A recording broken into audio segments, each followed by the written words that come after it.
Ang malupit na bank heist sa Germany. Bago matapos ang taong 2025, isang balita ang nag-viral mula sa Europa. Ang pagnanakaw sa mga safety deposit box sa bangko ng Sparkassa na tinatayang nagkakahalaga ng halos 1 bilyong piso. Nagtataka ang mga otoridad kung paano ito napasok. Hindi high-tech ang kagamitan ng mga magnanakaw. Walang magaling na hacker o cyber expert o sino mang computer programmer ang kasama. Siguradong magugulat ka sa malalaman mo na nanakawan ng bangko hindi dahil sa advancing paraan ng mga magnanakaw, kung hindi dahil sa sipag at tiyaga. Mayroong mga naniniwala at marami din namang naghihinala. Ang tanong, totoo ba?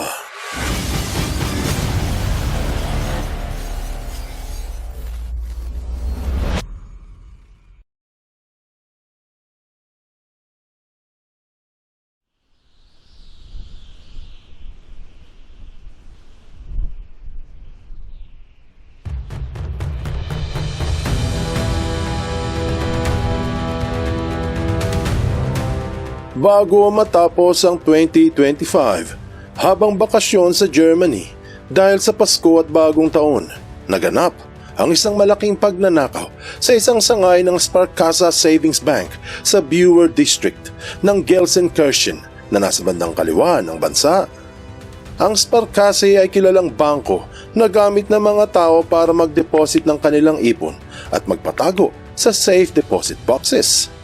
Dito nila nilalagay ang mahalagang bagay katulad ng ginto, alas, dokumento at iba pa. May insurance mula sa bangko kaya mapagkakatiwalaan na safe ang kanilang taguan. Maraming branch ang Sparkassa Savings Bank sa bansa at walang nai-report na ito ay kahit kailan nanakawan o nahack. Isang bangko na tunay na mapagkakatiwalaan. Yan ang sabi nila. Ang Sparkassa Bank ay located sa loob ng isang shopping village na napapaligiran ng mga tindahan, katulad ng coffee shop, news agency, Asian restaurant at iba pa. Nandyan din yung malaking dense biomarket na bilihan ng mga organic foods, may mga bangko at iba pang establishmento. Maraming tao dito halos araw-araw dahil medyo sentro ito ng distrito. Dinudumog ng mga mamimili at mga gustong kumain. Maraming mga bahay at apartment sa paligid at may malawak na parking sa gitna. Tapos, kung mapupuno ang parking, sa tagiliran ay may ilang palapag na parking garage. Malapit din iyan sa istasyon ng monorail. Kahit walang kotse ay madaling marating. Convenient talaga para sa mga taga roon. Ang bangko ay kilala at maraming gumagamit. Kalat sa bansa ang mga branch nito. May mga ino-offer itong wala sa ibang bangko sa lungsod. Ayon sa website mismo ng bangko sa Gelsenkirchen, nag-aalok sila ng ilang mga serbisyo. Kabilang dito ang mga Giro card o bank card na konektado sa account gamit pambayad sa pang-araw-araw at mobile banking. Maaari ring magsagawa ng SEPA transfers o international na pagpapadala. May mga opsyon para sa pag-iipon, gaya ng savings account at time deposit, pati na rin ang pamumuhunan. Nagbibigay sila ng personal loan, overdrafts account at pautang para sa bahay o real estate. May business account para sa mga negosyante. Nandiyan din ang pagrenta ng mga safe deposit box. Pwedeng umupa ng safety box sa mga kliyente na may account sa bangko. Titignan muna sa branch kung may available na kahon para iparenta. Pipirma ng kontrata upang mabigyan ng susi. May expiry date ang paupa, pero mas mura kung pangmatagalan. Iba-iba ang laki ng mga kahon at ang access ay sa oras lamang ng bukas ng bangko at kailangan ng presensya ng may-ari at isang private key. Pero ang laman ng kahon ay mananatiling responsibilidad ng kliyente at may insurance coverage naman. Base sa Fabro Hot Central, isang consumer advice center ng North Rhine-Westphalia sa Germany na nagkakahalaga ng 10,300 Deutschmark o mga 700,000 pesos ang insured kung masisira o mananakaw ang laman ng kahon. Ang underground vault ng bangko o yung mismong pinaglalagyan ng mga deposit boxes ay napapaligiran ng makapal na concrete wall na may reinforced steel frame. Merong intrusion detection system sa loob na kung may mangyayari habang sarado ang bangko, ito ay magti-trigger ng alarm. Meron ding mga surveillance camera sa loob. Heavily secure ang pinakapintuan ng vault. Aabuti ng ilang oras bago ito mabuksan kung walang authorization. Automatic trigger ang alarm pero may manual na pindutan kung may mga hold up sa loob. Bukod dyan, may mga camera sa labas kaya hindi basta-basta pwedeng pasukin ang main entrance at hakutin ng pera nang hindi nakukuhanan ng CCTV. Secure ang loob ng bangko pero hindi ang loob ng vault. Araw ng Sabado ay 27 ng Disyembre taong 2025 habang sarado ang Sparkasi Bank, may napansin ng mga taga roon na kakaiba. May ilang lalaking bumababa sa basement ng parking garage na may bitbit na malalaking bag. Hindi naman ito pinaghinalaan ng mga nakakita. Pero kalaunan, yung mga residenteng gumagamit ng parking garage ay nakapansin ng maraming alikabok at tila may amoy na semento at ingay na parang may ginagawa sa pader. Tumawag sila ng pulis pero pagdating ng otoridad ay biglang nawala yung ingay at tumahimik. Wala silang nakitang kakaiba, walang nasaksihang kahina-hinala. Tahimik ang gabi at walang dapat silang alalahanin. Ang hindi nila alam, simot na ang Sparkasi.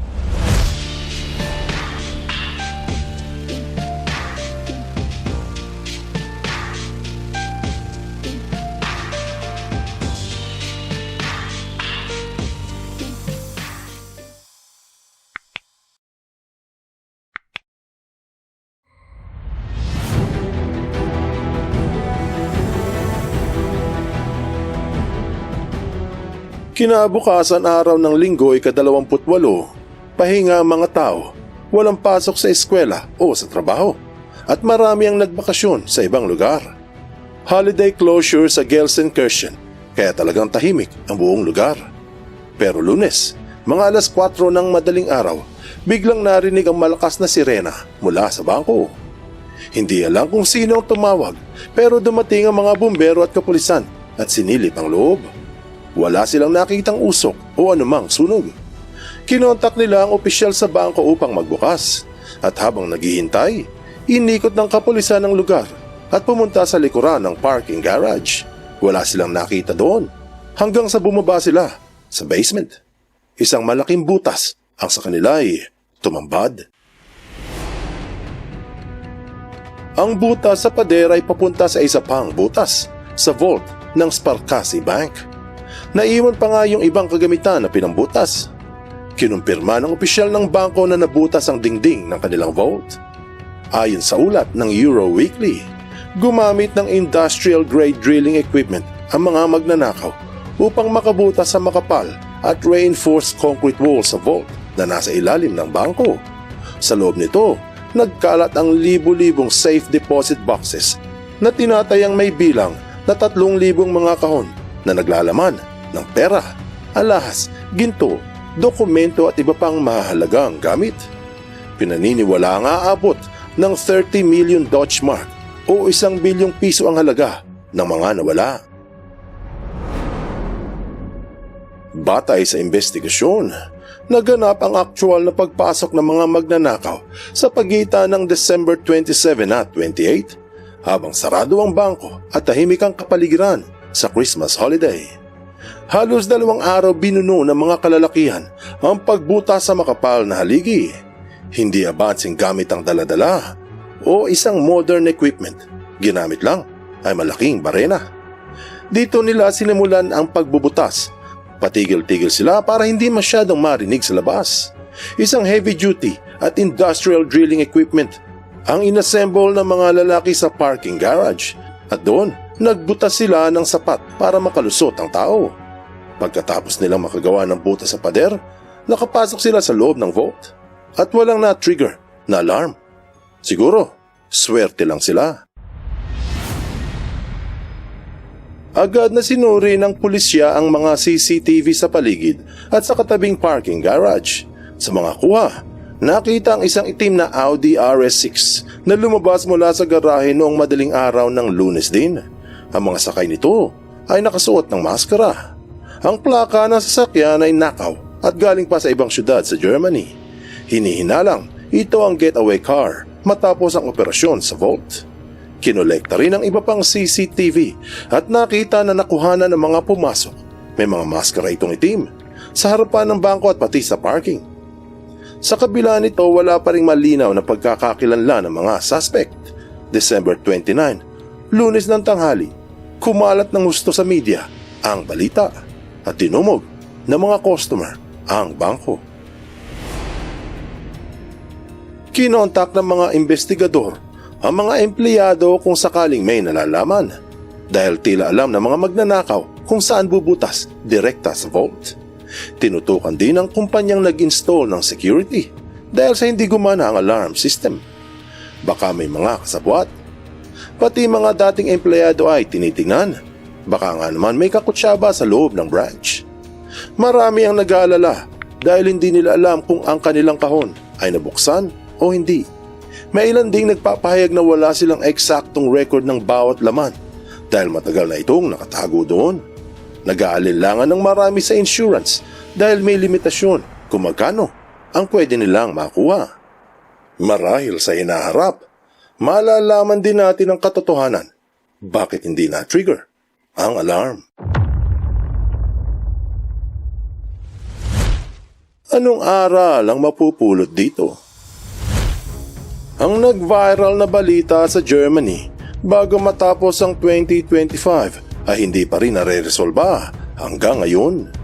Hindi mahanap ang mga magnanakaw na tumangay ng nagkakahalaga ng 1 bilyong piso mula sa Sparkasse Savings Bank ng Gelsenkirchen. Walang makitang lead at wala ni isang fingerprint. Ang pinakamalupit dito ay napasok ang bangko hindi dahil high-tech ang paraan, kung hindi good old sipag na halos 2 araw nagbutas sa makapal na pader. Hindi batang sabi, kapag may tiyaga, mayroong nilaga. Buksan mo ang iyong isip at hayaang lumalim pa ng lubusan ng iyong pangunawa sa mga kasaysayang kapupulutan ng maraming aral. Tandaan, katotohanan ng susi sa tunay na kalayaan.